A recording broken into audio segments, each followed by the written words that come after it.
Alright, so if you look at number 2, we have z plus 20 and z minus 20. Brandon, what happens with when you multiply z plus 20 and z minus 20? I just for the answer that z squared minus 400. Yeah, do you know why that happens? Well, you multiply z times z to get z squared, then the z times the negative 20 to get negative 20z, then 20 times z to get 20z, and then 20 times 20 to get 20 times negative 20 to get negative 400, and then the negative 20z and the 20z cancel out. Right, so these guys cancel out. Why do they end up canceling? Because it's a perfect square binomial. Yeah, so this is very nice, Nina.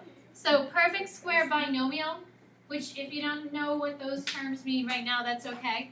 But when you're multiplying and you have the same terms, so the z and the 20 are the same, but the sign in between is opposite, one is a plus, the other one is a minus, your middle terms always cancel because they're going to be opposites of each other. So really, when you're foiling two binomials that are opposites of each other, you're just foiling the first and the last terms because the middle terms always cancel because they're always going to be opposites of each other. So if you see that the parentheses are the same but one's positive, one's negative, it really is multiplying the first terms and the last term. So z squared minus 400. The middle terms will always cancel every time. So number 3 is a quantity squared, and you had something similar to this with the standard form when we were looking at the standard form. So Luke, how would we multiply d plus 9 quantity squared? Well, first I would put 2. Yeah, so really that squared means there are 2 of them. And then Luke, what'd you get when you foiled it? Well, when I foiled, I got d squared plus 18d plus 8. Good, 81. Any questions on that one? So the little 2, it means that there are double of them. You don't like magically distribute that exponent through and square the d and the square the 9. It means the quantity there are 2 of them. It could be cubed, it could be fourth, it could be fifth. That just tells you how many of the parentheses there are in the problem. So the last one, Cooper, what is 14 squared? 196. Yeah, 196. So you end up with x squared minus, Cooper, x squared minus? X. Oh, great. I didn't even finish this one. Minus 28. Minus 28x, and then a plus 196. So 14 and 14, when you multiply those together, you get 196. 196 is called a perfect square because the two numbers that are the same, the number and itself multiplies together to give you the 196. That makes it a perfect square. So we'll be using these 3 problems today, trying to get our answers to look like them. So essentially today we're doing the opposite. So you might start out with a problem that looks like x squared minus 28 plus 196, and we're going to talk about putting it back into factored It's form. my favorite thing ever. So doing the opposite of foiling would be factoring. This week is like pretty straightforward factoring. Next week is when I we hate get into factoring. That's the best the part. more full factoring problems. I did not know the purpose was. All right, so let's talk about GCF. Greatest common factor is opposite of least common multiple. So greatest common factor of 15 and 30. What does that mean that you're finding when you're finding a greatest common factor? Chelsea? The highest number that can go into each of them. Right, so it's the largest number that goes into each of them. So the biggest number that goes into 15 and 30, Chelsea, is? 15. 15. So if you said 5, yes, 5 goes into 15 and 30, but it's not the biggest number because 15 goes into 15 once, 15 goes into 30 twice. So the greatest common factor is 15. Greatest common factor is never bigger than the numbers that you have. That would be the least common multiple. So greatest common factor has to divide into them. Therefore, it can't be bigger because it's not going to go in perfectly. So it'll either be the same or less than the numbers that are there. So for letter B, 15x and 30x squared. Ethan? I'm gonna have to go with 15x. Yeah, 15x. Why can't it be 15x squared, Ethan? What Why can't it be 15x Oh, squared? because 15x isn't squared, so. Right, so again, when you look at the variables, they both have to have that variable in common. So they both have an x, but 15x only has an x, it doesn't have the x squared. I was gonna do number. Yep, what do you have for the last one? Number C. I would have to say 15xy. So again, 15xy, they both have an x and a y in common, but nothing more than just the single x and y. Questions? So the last little warm-up problem tries to pull it into a work problem. Oh, I didn't even see that. Yeah, it's kind of snuck, it's kind of hidden underneath there, it's snuck underneath there. A car travels an average speed of m plus 7 miles per hour. So instead of saying it's traveling 60 miles an hour, we're saying it's traveling m plus 7 miles an hour for m plus 2 hours. What is the distance that it would travel? So if you're talking about speed, hours, and distance, what's the equation that relates all that together? Savannah? Yeah, oh, you're so close. Distance equals rate times time. So if I were to calculate my distance, if I take the speed and the amount that I'm traveling for, I should get how far I travel. So in this case, the speed is a little weird because it's written as m plus 7. Speed is rate. So my rate is m plus 7, and the time is the m plus 2. And I know it's kind of weird having these quantities, but we could eventually then plug different numbers in for those quantities to solve for various things. So if we're multiplying these, now it just becomes a problem that we're foiling. Savannah, if we FOIL this, what would we get? M squared plus 2m plus 7m plus 14. Which really means we have m squared plus 9m plus 14.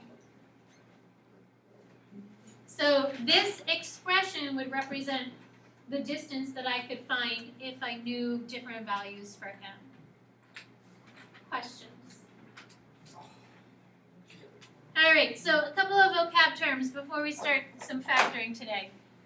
The word monomial. Isabella, when you see the word monomial, what does the prefix mon mean? 1. So a monomial is one term.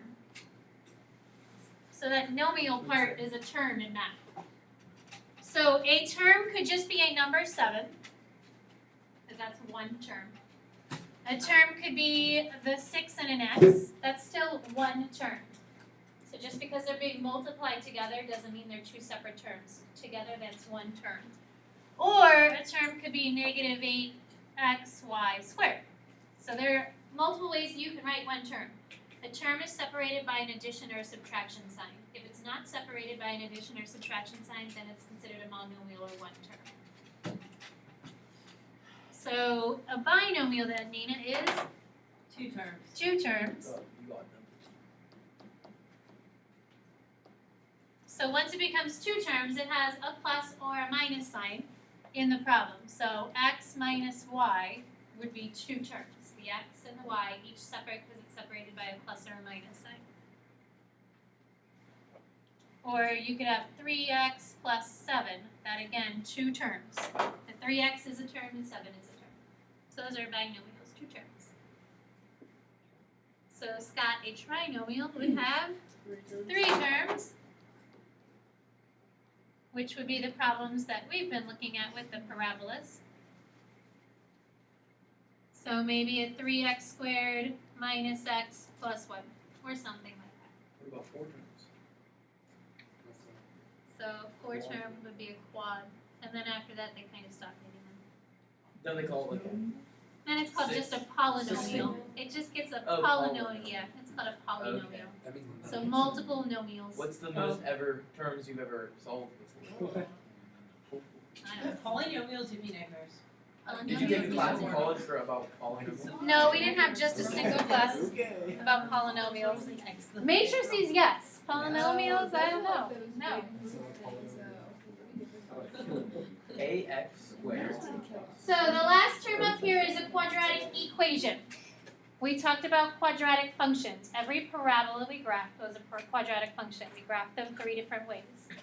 A quadratic equation is in the form ax squared plus bx plus c, or it could be of the form a and then x minus h squared plus k. But the thing that makes it an equation is the fact that it's equal to 0. An equation is something we solve for x. A function has the f of x or the y equals. So to become an equation, it's now something that I can solve for, and if I'm solving, it needs to be equal to 0. So quadratic equation has an equal 0, or quadratic function is like the f of x or the y equals, the two variables in the problem. Alright, so if you flip the page, on the top of the next page, we have one term that we pretty much already talked about. And that would be the greatest common factor, which we said was the largest value two or more terms have in common.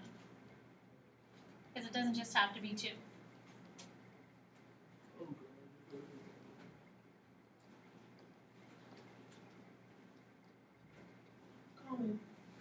So greatest common factor. What's the biggest thing two terms have in common, or maybe three terms if I'm looking at a trinomial? Try the So when you're factoring with greatest common factor, when you're factoring with the AC grouping method, when you're factoring with special patterns, doesn't matter what type of factoring you do, you always have to look for the GCF first. We always pull out what they have in common first before doing any other type of factoring. And we will next week get to problems that have multiple types of factoring involved in that same problem. But the first step is to always say, is there a greatest common factor? If you Yes. say yes, you pull it out. If you say no, then you just factor it and continue on through your problem. Now, the three problems underneath here are only greatest common factoring problems. So you're just looking to see what do they have in common. What's the biggest number that they have in common? Ethan? 4 4. So 4x plus 8 has a 4 in common. x plus 2. When you're factoring, your answer should have parentheses. So factoring is the opposite of FOIL, or in this case we would use distributing. And Ethan, you said it's X plus 2. x plus 2. So factoring means my answer should be a multiplication problem. That's when you know it's factored. You can check this by redistributing the 4 through and going back to the original problem. So Libby, if you look at letter B, we have 15a squared b cubed and then 20ab. The greatest common factor would be 5. Okay, so 5ab. So Libby, what are you actually doing when you're putting the numbers inside or the letters inside with that 5ab? Like the inside. Yeah, how do you get that? You just for the you would divide on what. Yeah. So whatever you're saying is your greatest common factor, you're actually dividing that with the terms that you currently have. So that's how it gets written outside, because you're really dividing it or taking it out on the outside. The leftover stuff goes inside. So Libby, what would be inside them? 3ab squared plus 4. Plus 4. So 15 divided by 5 is 3. There were a squared, you're taking away 1. There's b cubed, you're taking away 1. That's why the b squared is left over. So those are the values you're taking out of the problem because they're sitting in the front. And then, Katie, how about letter C? What do they have in common? X. And what's left? Y minus 3. Good. So y minus 3. Any questions with greatest common factor? No. So the other type of factoring with the greatest common I factor, hate this this one's okay. one. This one's alright. So this one is factoring a trinomial if it's in the form x squared plus bx plus c.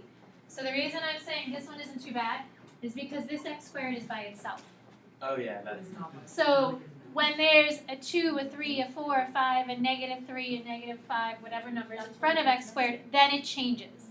But right now, it just is an x squared. There's nothing else in front of the x squared. So when you factor them, you're using what?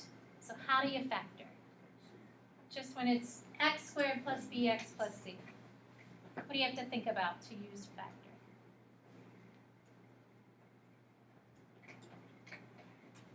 I don't know, I've been in algebra for like 2 years. Maybe you did it last year. We struggled. Don't you have to find a value that So you do AC. adds, yeah, it multiplies to Oh, that's what we're doing? 7. That still sucks. Okay, so It still when you're factoring, you're taking it's AC. We're not doing the grouping part yet. This is just the AC part, no grouping. So you multiply A and C together. That's why it's called AC. But A is always going to be 1, at least for this week. So 1 times -8 is just -8. So it's always going to be 1 for our purposes right now. Negative. Your goal to find the factor, or to get this to factor, is to get the numbers that multiply to be -8 but add to be 7. 7. So 7 and 1. So not 7 and 1. What multiplies to be 8? 7 and 2 times 4 makes 8. oh, multiply. I was Multiplies. adding. My bad. 8 and 1. Yeah, you were Eight adding. and So you need to find two numbers that multiply to be the outside number, but combine to be the middle number. And Julia, you said? 8 and 1 is -1. Right. So 8 minus 1 gives us 7. So if I use an 8 and a -1, I multiply to be the top number, but we combine to be the middle number. Okay. And then, do you know where those go, Julia? In the middle, you do x squared plus 8x minus 1x. And we're even going to be even easier than that. You're not wrong. For Uh, you said easier. Even easier. Isabella? X plus 8. It's just x plus 8 and x minus 1. So when there's not a number in front of the x squared, you don't have to do that grouping part. So you don't have to write the x squared minus 1x plus 8x minus 8. These are your factors. They go directly into your parentheses. And then just to check it, Oh, if you multiply them together, they'd be x. if I multiply them squared together, plus we get x minus- squared minus 1x plus 8x and then minus 8. Right here is my plus 7. So you don't have to show this stuff, but just to kind of remind you that where those numbers are coming from. So it does make my 7x by using the positive 8 and the negative 1. Questions? So you don't have to do the grouping when the number in front is a 1. So it's not necessary because the number in front is just a 1. So it's just AC. You're just multiplying A times C. So not so bad. So Audrey, if you look at letter B, we have a -10. So what two numbers multiply to be 10? 2 and 5. 2 and 5. How could we use those two numbers to get a -3? You could do, what is it? 2 and -5. 2 and -5. Yep. So then those two numbers are the numbers that you put in the parentheses. So +2, -5. Is it the same to have x minus 5 and x plus 2? Yeah. Because excluding matrices, multiplication is commutative. You can write them in either order. They mean the exact same thing. So the key thing is to know that the minus must go with the 5. It can't be with the +2 because then I wouldn't get a -3 inside. So it's where the minus sign is sitting. That's the important part. What number is the minus sign with? So the last one, x squared plus 10x plus 16. 8 and 2. 8 and 2. And if I have a +10, we would have an 8 plus 2 to get us the +10. So x plus 8 Oh my! I hate and x myself. plus 2. Questions? I feel that on such a. Oh my!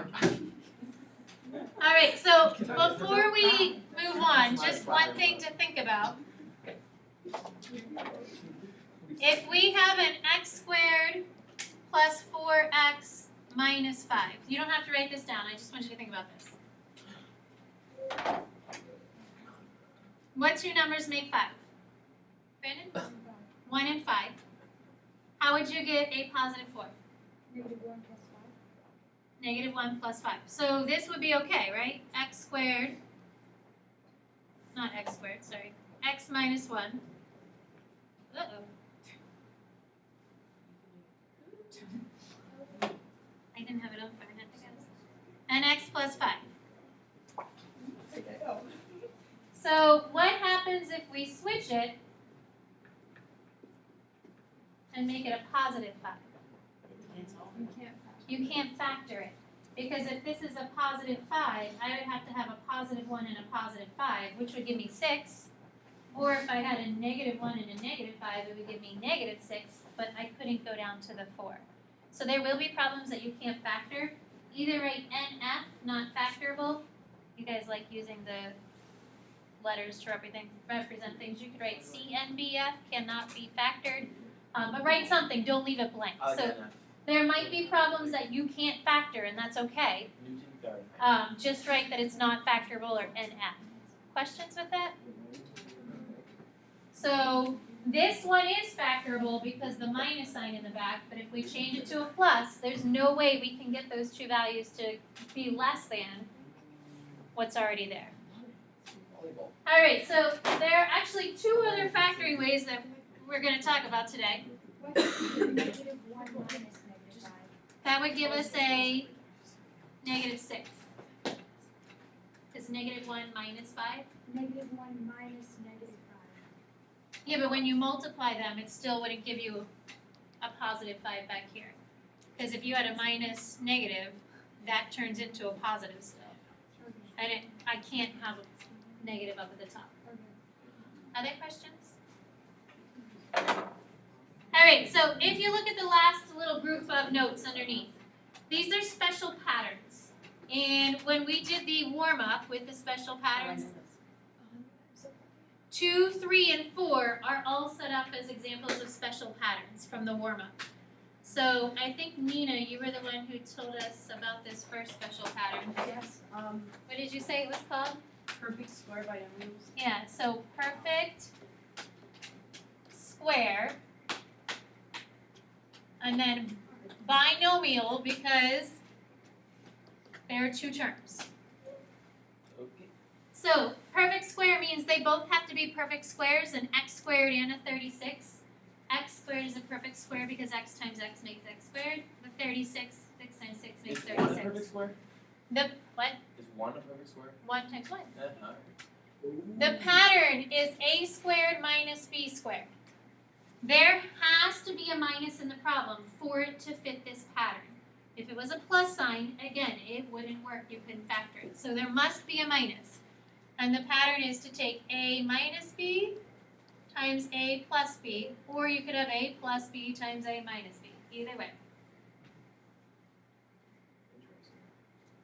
So if we have x squared minus 4, Nina, that would factor as, X minus 4 and X plus 4. you're so close, Oh, 2, sorry. x minus 2 and x plus 2.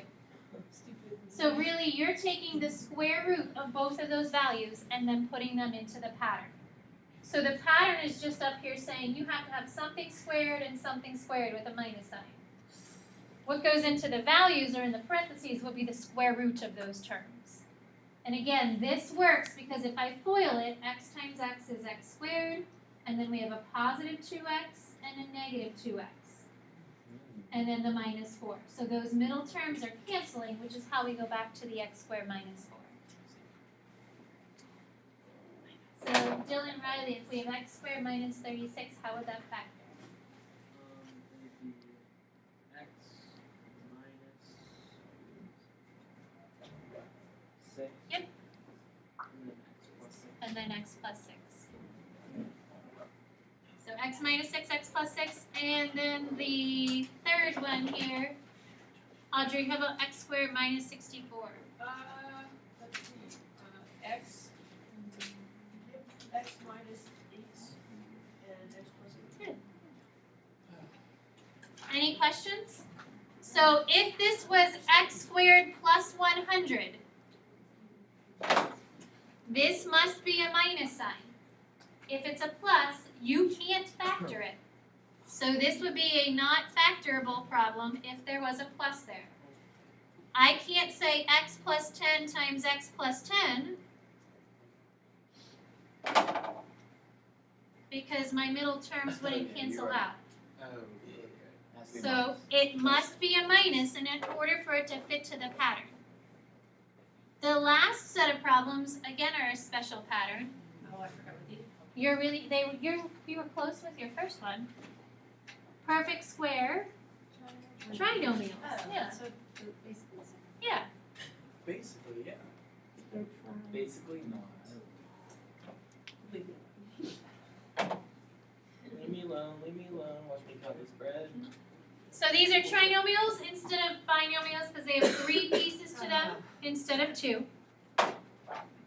The middle term you're going to have to ignore. That's not the perfect square part. It's the first and the last term that's the perfect square. You get the middle term by foiling. But the pattern says a squared plus 2ab plus b squared. That factors as a plus b in parentheses with the square. The reason that 2ab is there is because your middle terms are doubled when you FOIL it. So you're going to have a middle term being doubled. That's what this middle thing means here. So if we have x squared plus 6x plus 9, that just becomes what? X plus 3 squared. X, say it again, Brandon? X plus 3 squared. X plus 3 squared. So again, I would have x plus 3 times x plus 3. This was like very similar to the warm-up problem. So I'd have that middle term doubled, plus 3x plus 3x. That's how we get the 6. It's that doubling of the middle term. And if it's a subtraction sign, the only thing that's different is that when we factor it, we make sure we have a subtraction sign in the parentheses.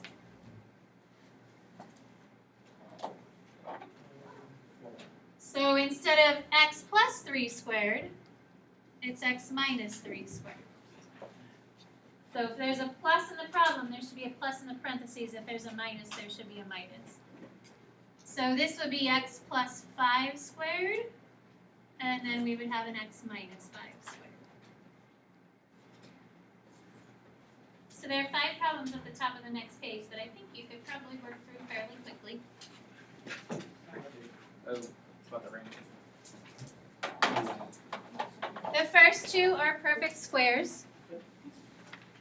Easy.